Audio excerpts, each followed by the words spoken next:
மக்கள் பணியாற்றணும் அப்படின்னு சொன்னால் அதிகாரத்தை நோக்கி பயணம் செய்யணும். இவர் உண்மையாகவே திமுகவை எதிர்க்கிறார் அப்படின்னு சொன்னால் ஒருமித்த கருத்துடைய 50 ஆண்டுகளாக அரசியலில் இருக்கக்கூடிய ஒரு கட்சி அதிமுக இருக்காங்க.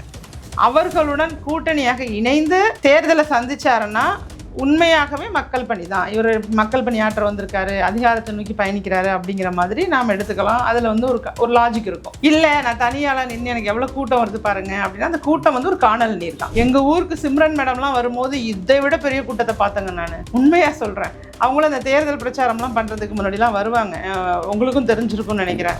திரு சரத்குமார் அவர்கள் வருவார், அப்பவும் கூட்டமாக இருக்கும். நான் சொல்கிறது நாங்களாம் சின்ன பிள்ளைகளாக இருக்கும்போது, ஆமாம் 20-25 வருஷத்துக்கு முன்னாடிலாம் பார்த்தீங்கன்னா எந்த நடிகர் வந்தாலும் கூட்டம் வரும். இந்த அரசியல் புரிதல் இல்லாத கூட்டத்தை நம்பி அவர் அரசியலில் தனித்து களம் காண்றாருன்னா அப்போ வேறு ஏதோ ஒரு திட்டத்தோடு இருக்காங்க.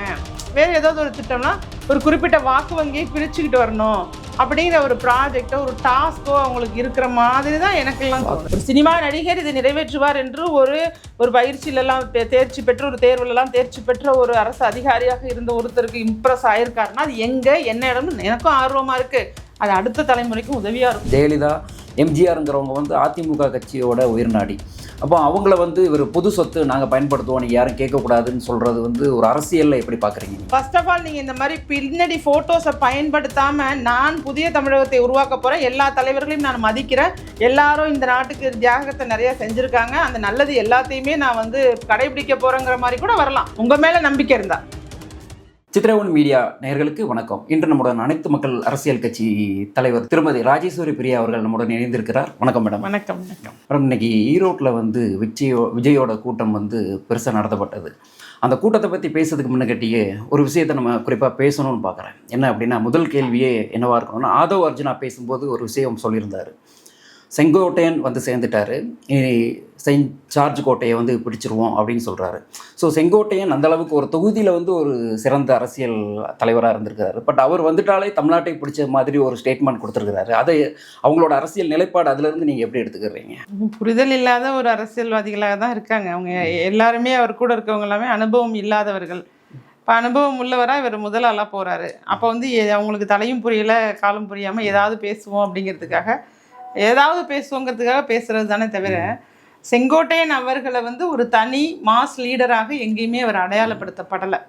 அவர் ஒரு கட்சியை சார்ந்து இருந்தவர். அதுவும் குறிப்பாக சொல்லணும்னா புரட்சித் தலைவர் எம்ஜிஆர் மற்றும் புரட்சித் தலைவி ஜெயலலிதா அவர்கள் அப்படிங்கிற அவர்களுடைய அவங்க மையப்படுத்தி அவர்கள் கொடுத்த வாய்ப்பால் ஒரு பொசிஷனுக்கு வந்து அதை வைத்து இவங்க இத்தனை ஆண்டுகள் பயணம் செய்தவர்கள் தானே தவிர, ஒரு தனியாளாக அவங்க ஏதோ போராட்டமோ புரட்சியோ ஏதோ பண்ணி அப்படியெல்லாம் ஒன்றும் அவங்க ஒரு தனித்துவமான ஒரு ஆள் கிடையாது.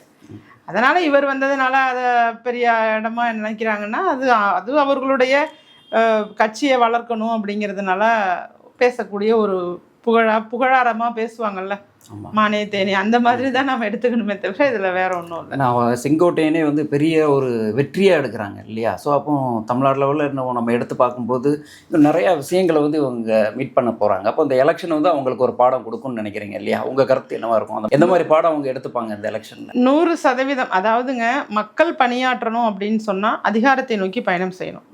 இவர் உண்மையாகவே திமுகவை எதிர்க்கிறார் அப்படின்னு சொன்னால் ஒருமித்த கருத்துடைய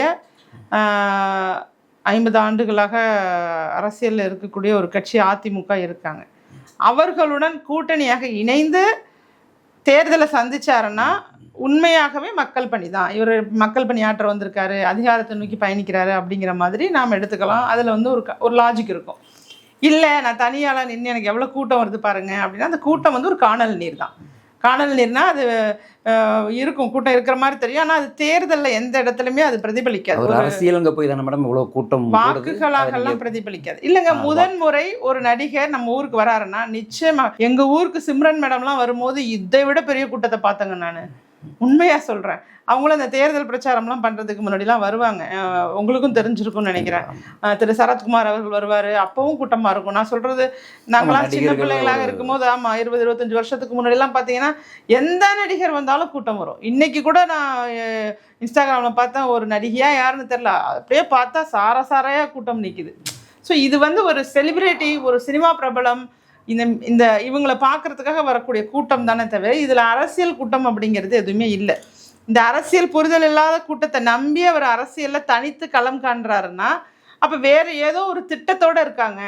வேற ஏதாவது ஒரு திட்டம்னா ஒரு குறிப்பிட்ட வாக்கு வங்கியை பிரிச்சுக்கிட்டு வரணும் அப்படிங்கிற ஒரு ப்ராஜெக்டோ ஒரு டாஸ்கோ அவங்களுக்கு இருக்கிற மாதிரி தான் எனக்கெல்லாம் தோணுது. வாக்கு வங்கினா இந்த எப்படி யாரோட வாக்கு வங்கி மேடம் பிரிக்கிற மாதிரி ஒரு இல்ல, பொதுவாகவே யாரையோ வெற்றி பெற வைப்பதற்காக. ஏன்னா நாம வந்து முழுசா தெரியாம நம்ம பேசவும் கூடாது. இருந்தாலும் இப்படி நடந்துக்கலாம் அப்படின்னு சொன்னா நாம அப்படி ஐயப்படுறதுல ஒன்றும் தவறு இல்லை.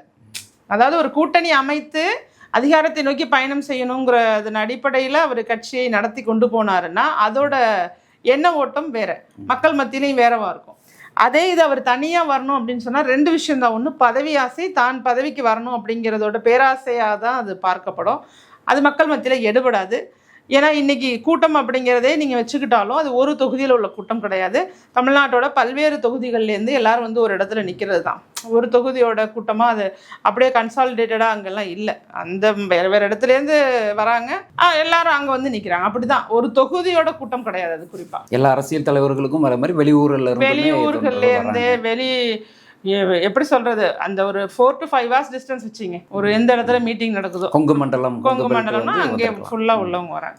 இதை நம்பி அவர் அரசியலில் இறங்கி இருக்கிறது அப்படிங்கிறது ஆபத்தானது தான். அவர் ஏன் வந்து சினிமா விட்டு வந்தாருன்னே தெரியல. அதுதான் நீங்கள் சொன்னதில் தான் எனக்கு ஒரு பாயிண்ட் வருது. என்னன்னா கமல் எந்த மாதிரி வழியில் வந்தாரோ, ஏன்னா கமல் வரும்போதுமே கூட்டணியை வந்து பெரிதாக ரிமோட் எடுத்து அடிச்சு உடைச்சாரு. ஆனால் அதிமுக கூட்டணியோ திமுக கூட்டணியோ அந்த தேர்தலில் வந்து முடிவு பண்ணல. அதே மாதிரி சின்ன சின்ன கூட்டணிகளை தான் எடுத்து போனார். ஸோ அதே வழித்தடத்தில் இவர் வர்றதுனால வேண்டி இவர் இப்போ ஆளும் அரசுக்காக அப்படிங்கிற மாதிரி நீங்கள் பேசும்போது எனக்கு ஒரு டவுட் வருது. இல்லை, இருக்கலாம். அதான் சொல்கிறேன், இது ஐயமாக இருப்பதனால நம்ம ஊர்ஜிதமாக பதில் சொல்லக்கூடாது. அது நாகரிகமான போக்கா இருக்காது.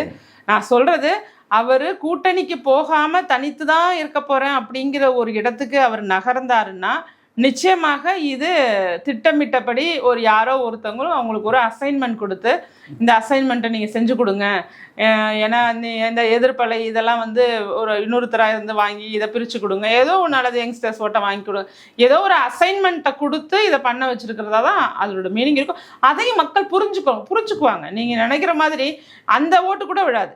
இப்போ தனித்து நிற்கும் போது இவர் நினச்சிட்டு இருக்காருல்ல, இங்கே கூட்டத்துக்கு வந்தவங்க போடுவாங்க, அவங்க கூட போட மாட்டாங்க. ஏன்னா அவங்க பேரண்ட்ஸ் அட்வைஸ் பண்ணுவாங்க, இல்லைப்பா நீ வந்து உனக்கு பிடிக்கட்டும், சினிமாவில் பிடிச்சா பரவாயில்ல, நீ போனியா பார்த்தியா கை தட்டினியா விசில் அடிச்சியா கூட்டத்துக்கு போனியா பத்திரமா உயிரோடு வந்துட்டா அதுவே போதும்ப்பா, அதோட விட்டுருவோம், நீ அரசியல் நோக்கி உனக்கு தெரியாது, நீ சின்ன பிள்ளை, அரசியல்னால் இவங்க யாரால் வந்திருக்காங்க எதுக்காக வந்திருக்காங்கங்கிறதெல்லாம் உனக்கு தெரியாதுப்பான்னு சொல்லி அவங்க அண்ணனோ அப்பாவோ அம்மாவோ சித்தப்பாவோ அத்தையோ மாமாவோ யாரோ ஒருத்தர் அந்த குடும்பத்தில் கண்டிப்பாக அந்த கூட்டத்துக்கும் அறிவுரை சொல்றதுக்கு ஆள் ரெடியாக இருப்பாங்க. ஒவ்வொரு வீட்லையும் அரசியல் பாடம், நிச்சயமாக அரசியல் படம் இருக்கும். நிச்சயமாக ஒரு அரசியல் தெரிந்த நபர் ஒருத்தர் வச்சிருப்பாங்க. அவர்கள் மூலமா அறிவுரை வழங்கப்படும். அறிவுரை ஏற்றுக்கொள்ளாது செகண்டரி.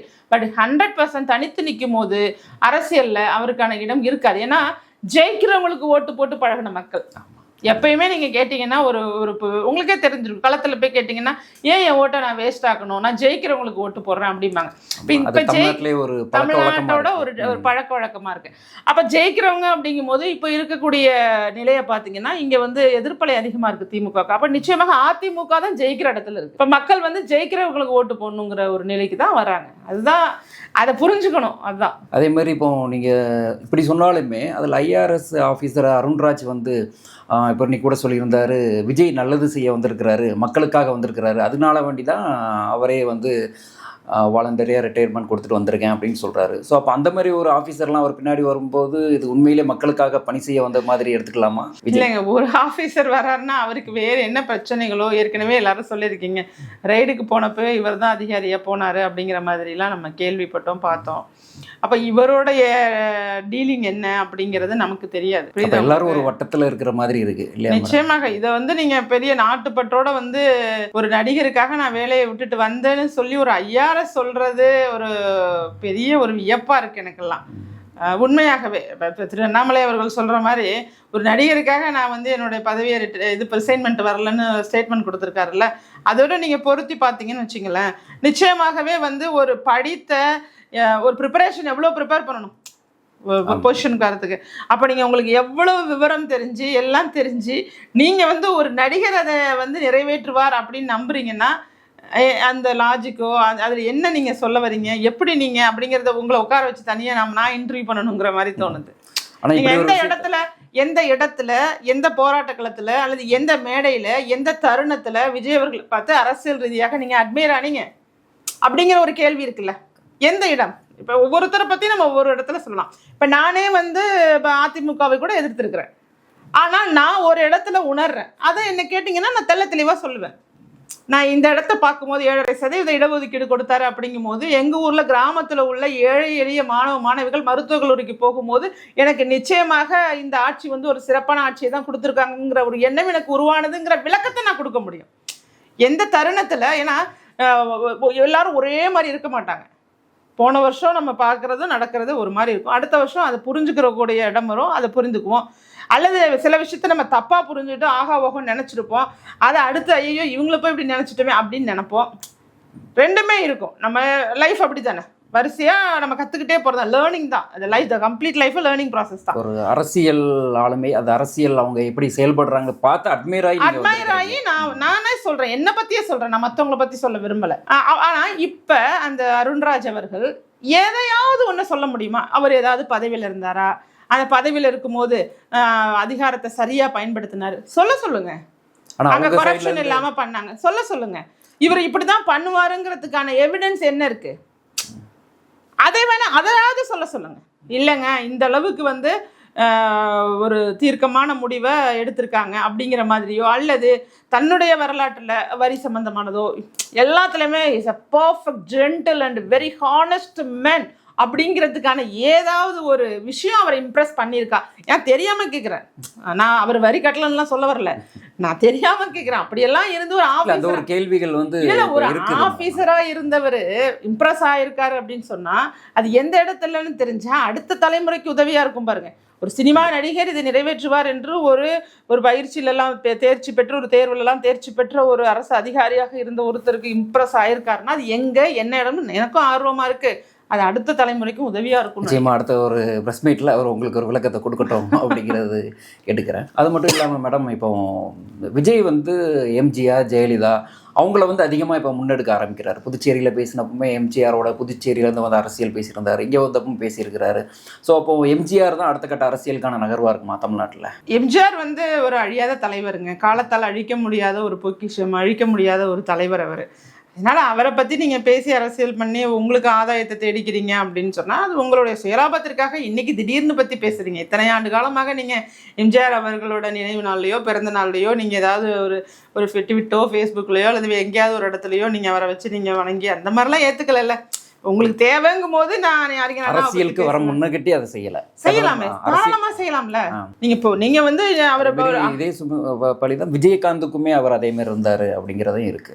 அதேதான், அரசியலுக்கு முன்னால் வந்து கேப்டன் விஜயகாந்த் அவர்களை பற்றி எங்கேயாவது பேசியிருக்காரா? அல்லது அவருடைய அரசியல் பயணத்துல ஏதாவது ஒரு இடத்துல ஒரு சிறிய அணிலாக நான் அப்படிலாம் சொல்லலைங்க, அந்த கதையில வர்ற மாதிரி சொல்றேன், ஒரு சிறிய அணிலாக ஏதாவது உதவி செஞ்சிருக்காரா?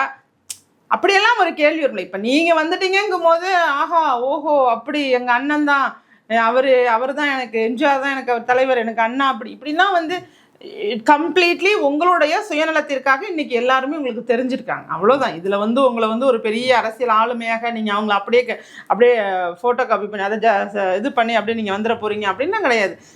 ஃபர்ஸ்ட் ஆஃப் ஆல் நீங்கள் இந்த மாதிரி பின்னாடி ஃபோட்டோஸை பயன்படுத்தாமல் நான் புதிய தமிழகத்தை உருவாக்க போகிறேன், எல்லா தலைவர்களையும் நான் மதிக்கிறேன், எல்லாரும் இந்த நாட்டுக்கு தியாகத்தை நிறையா செஞ்சுருக்காங்க, அந்த நல்லது எல்லாத்தையுமே நான் வந்து கடைபிடிக்க போகிறேங்கிற மாதிரி கூட வரலாம் உங்கள் மேலே நம்பிக்கை இருந்தால். ஆமாம், கண்டிப்பாக. ஏன்னா ஒவ்வொரு கூட்டத்துலையுமே வந்து ஃபஸ்ட்டு ஆல்ரெடி கொள்கை தலைவர்கள் சொல்லியிருந்தப்போ எல்லாமே கவர் ஆயாச்சு. தமிழ்நாட்டில் கம்யூனிட்டியும் சரி ரிலீஜியஸும் சரி அப்படி கவர் பண்ணிட்டாங்க. அடுத்து ஒவ்வொரு கூட்டம் போகும்போது கவர் பண்ணலையே, ரிலீஜியஸ் கவர் பண்ணல. யார் இஸ்லாமிய தலைவர் யாரை வச்சிருந்தாரு, கிறிஸ்துவத்தை சார்ந்த தலைவர் யாரை வச்சிருந்தாரு, ரிலீஜியஸ் கவர் பண்ணலை. ஏன்னா ரிலீஜியஸ் கவர் பண்ணலாம், அவர் சிறுபான்மையினராக இருக்கிறதுனால அவங்க ஓட்டு எனக்கு அப்படியே விழுந்துரும் அப்படிங்கிற ஒரு பெரிய நம்பிக்கையில் அந்த தலைவர்களை கூட அவர் யாரையுமே, ஏன்னா சுதந்திர போராட்டத்தில் வந்து போராடின இஸ்லாமிய தலைவர்கள் இல்லையா, எவ்வளவு பேர் தங்களோட இன்னுயிரை நீத்திருக்காங்க, அவங்க பேரெல்லாம் போடக்கூடாதா? ஏன் அன்னை தெரசா அவர்களை நீங்கள் பின்னாடி வைக்கக்கூடாதா? அப்படி வச்சா. அதனால் அந்த இடத்துல வந்து சிறுபான்மையினர் தான் உணரணும். உங்களை வைத்து உங்கள்கிட்டேருந்து வாக்கு எனக்கு 100% கிடைக்குங்கிற நம்பிக்கையை வச்சுக்கிட்டு அந்த தலைவர்களை கூட அவர் முன்னிலைப்படுத்திக்க விரும்பலை. அப்போ எதை நோக்கி நகர்றாரு அப்படின்னா, அந்த மதங்களுக்கான ரெப்ரசன்ட் பண்ணக்கூடிய ஒரு பெரிய தலைவரா இவர் வரணுங்கிற மாதிரி அவர் எடுத்துட்டு போறாரு. எல்லா இடத்துலையுமே அந்த சுயநலப்போக்கு இருக்கிறதா தான் என்னுடைய பார்வைக்கு தோணும். நீங்க சொல்ற அந்த மதத்தோட வாக்குகள் கண்டிப்பா வரும், நம்ம கவர் பண்ண வேண்டியது இவங்க தான். யாரோடது வராதோ அவங்கள கவர் பண்ணணும் அப்படிங்கும்போது பெரும்பான்மை சமூகங்களாக இருக்கக்கூடிய பட்டியலின மக்கள், வன்னியர், இப்படி அவர் புக்குலத்தோர் இப்படி கவர் பண்ணி வச்சிருக்காரு. அதே மாதிரி ஒரு கட்சி ஜெயலலிதா, எம்ஜிஆருங்கிறவங்க வந்து அதிமுக கட்சியோட உயிர்நாடி. அப்போ அவங்கள வந்து இவர் பொது சொத்து நாங்கள் பயன்படுத்துவோம், நீங்கள் யாரும் கேட்கக்கூடாதுன்னு சொல்கிறது வந்து ஒரு அரசியலில் எப்படி பார்க்குறீங்க நீங்கள்? இல்லை, அவர் பொது சொத்துன்னு பார்க்கட்டுங்க, அது நல்லது தானே. அது அதிமுகவை இருந்தால் அதை சொன்னாலும் சரி, இல்லை அதிமுகவோட கூட்டணியில் இருக்கக்கூடிய அனைத்து மக்கள் அரசியல் கட்சிக்காக இருந்தாலும் அது ஒரு பெருமையாக தான் இருக்குது. இப்போ நாங்கள் இருக்கக்கூடிய நிலைப்பாடு, இப்போ அவங்களோட வழியில் ஆட்சி செய்தவர் தான் திரு எடப்பாடி கே பழனிசாமி அவர்கள். புரட்சித் தலைவர் அம்மா அவர்கள் வந்து புரட்சித் தலைவர் எம்ஜிஆர் அவர்களோட வழியில் ஆட்சி செஞ்சாங்க. அதன் பிறகு அதை தொடர்ச்சியாக தான் திரு எடப்பாடி கே பழனிசாமி அவர்களும் ஆட்சி செஞ்சுருக்காரு. இப்போ அவர் வந்து களத்தில் நின்று அரசியல் செஞ்சுக்கிட்டு இருக்கிறதுனால அவர் பேரை விட்டுட்டார் விஜய், இல்லைன்னா அவரையுமே சேர்ப்பார். அப்படித்தானே அர்த்தம் அதுக்கு.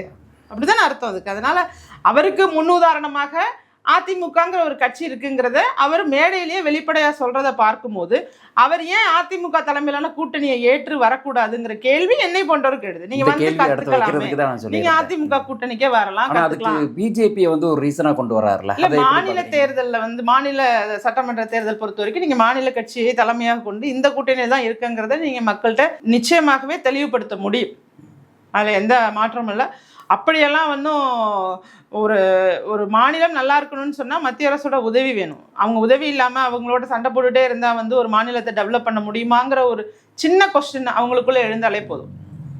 எதிர்க்கணுங்கிற அவசியம் இல்லை. நீங்க சொல்றது புரிஞ்சது. ஏன்னா நிச்சயமா ஒரு தொகுதியிலாவது வெற்றி பெற்ற பின்பு வந்து மக்களுக்காக பேச கண்டிப்பா அதிகாரத்துக்கு வந்து அதிகாரத்துல வந்து என்னுடைய கட்சியை சார்ந்த சட்டமன்ற உறுப்பினர் அந்த தொகுதியை எப்படி பாத்துக்கிறாரு பாருங்க, எவ்வளவு மாற்றத்தை கொண்டு வந்திருக்காரு. இந்த மாதிரி இருந்த பேருந்து நிலையம் இப்படி மாற்றப்பட்டிருக்கு, அங்க ஒரு பாலூட்டு முறை நாங்க கட்டி வச்சிருக்கோம். ஜெயலலிதா அம்மா அவர்கள் சொன்னாங்க பெண்கள் ரொம்ப அவதிப்படுறாங்க பால் கொடுக்க இடம் இல்லாமன்னு சொல்லி அவங்க கொண்டுட்டு வந்த திட்டம் இன்னைக்கு வந்து சரியான முறையில செயல்படுத்தப்படலை, அதை நாங்க செயல்படுத்துறோம். அதுபோல பொது கழிப்பறை எல்லாம் சுத்தம் இல்லாம இருக்கு, கழிப்பறையை பயன்படுத்தவே முடியல. அப்ப கழிப்பறையை பயன்படுத்துறதுக்கான அவேர்னஸ் கொடுக்கறதுக்கு நாங்க அங்க ஆள் போடுறோம். இது மாதிரி நீ வந்து ரெஸ்ட் ரூம்ல யூஸ் பண்ணணுங்கிறதுக்கும் இது மாதிரி தான் வரணும், மற்றவங்க யூஸ் பண்ணணுங்கிறதுக்கும் ஒரு அவேர்னஸ் ஏற்படுத்துறோம். எல்லா இடத்துலையுமே பொது கழிப்பறைக்கு நாங்க ஏற்பாடு சின்னதா சொல்றேன். ஒரு மக்கள் பணி செய்து ஒரு அடிப்படையான விஷயம், சாலை வசதிகளா இருக்கட்டும், பேருந்து வசதிகளா இருக்கட்டும். கிராமப்புற மாணவர்கள் அரசு பள்ளிகளுக்கு போறாங்கன்னா அந்த அரசு பள்ளியிலேருந்து கிராமப்புற மாணவர்கள் எந்தெந்த ஊர்ல இருந்து போறாங்க, அந்த தூரம் எவ்வளவு இருக்கு, அவங்களுக்கான அந்த குறிப்பிட்ட நேரத்துல அந்த பேருந்து அங்க போகுதா அல்லது அவங்க நடந்து போறாங்களா, இதெல்லாம் அடிப்படை. இன்றளவும் பல கிராமங்கள்ல உள்ள பிள்ளைகள் நடந்து போய் பள்ளிக்கு போய் 3 கிலோமீட்டர் 5 கிலோமீட்டர் நடந்து போறதையும் நம்ம செய்திகளா பாக்குறோம். அப்ப இதெல்லாமே நீங்க வந்து உங்க தொகுதியில ஒரு எம்எல்ஏ ஆகி வந்த பிறகு ஒரு தொகுதியில நான் சட்டமன்ற தொகுதியாக இருக்கக்கூடிய இடத்துல மக்கள் எந்த அடிப்படை பிரச்சனைகளுக்கும் அவதியிட மாட்டாங்க. அது அடிப்படை. உணவு, இடம், போக்குவரத்து, இந்த மாதிரி விஷயத்துல அவங்களுக்கு எந்த பிரச்சனையும் இருக்காது. அடுத்து வளர்ச்சி. நான் மற்ற வளர்ந்த நாடுகள் பல நாடுகளுக்கு நான் சுற்றுப்பயணம் மேற்கொண்டிருக்கேன். அதனால வளர்ந்த நாடுகளுடைய வளர்ச்சியை என்னோட தொகுதியில நான் கொண்டு வந்து காட்டுவேன். இதுதான் அரசியலா இருக்கும். உங்க பார்வை நல்லா இருக்கு. என்னுடைய ஆமா, இதுதான் வெற்றி பெறணும். கொள்கை என்கிறது அந்த எதிரிகளை விட மக்கள் பணி செய்து அதுக்கப்புறம் கொள்கையை வந்து நிரூபிக்கணும்ங்கிறது நீங்க சொல்றது நல்ல. அதுதான உண்மையான மக்கள் மீது நாம வச்சிருக்கிற பாசமா இருக்கும். எனக்கு ஒரு வாய்ப்பு கிடைச்சாதான் நான் யாருன்னு ப்ரூஃப் பண்ண முடியும் அப்படிங்கிற இடத்தை நோக்கி நகரணுமா, அல்லது நான் தான் அப்படிங்கிற கர்வத்தோட நான் முதல்வனாகணுங்கிற ஒரு எண்ணத்தோட இருக்கணுமாங்கிறது அவர் தான் முடிவெடுக்கும். மக்கள் பணி செய்யணும்னா கண்டிப்பா அதிமுகவை தேர்வு செய்து போறது விஜயகாந்த் செய்த சரியான பாதையை செய்யணும். நிச்சயமாக ஒரு சரியான பாதை மக்களுக்குமே வந்து ஏற்றுக்கொள்ளக்கூடியதா இருக்கும். விஜயகாந்துமே வந்து கூட்டணி வைக்கும்போது வச்ச டைம்ல ஒரு நல்ல ஒரு நிலைமைக்கு வந்தார். பட் கூட்டணியை விட்டு வந்து வேற ஒரு மாற்றங்கள் கட்சியோட நிலை வேற. அதனால அப்ப இந்த கூட்டணி எடுத்து வரும்போது அவரோட அரசியல் நல்லா தான் இருந்துச்சு. அவர் அதே நிலைப்பாட்டில் இருந்தா இன்னும் கூட வளர்ச்சியை நோக்கிய பெரிய பாதைக்கு போறதுக்கு கேண்டிடேட்டுக்கு பேசியிருக்கலாம். ஓகே, முதல்வராக கூட இருந்திருப்பாரு. கண்டிப்பா அப்படிப்பட்ட நிலை. தமிழ் மக்கள் நல்லா வாழ்ந்தது. சரி மேடம், தேங்க்யூ.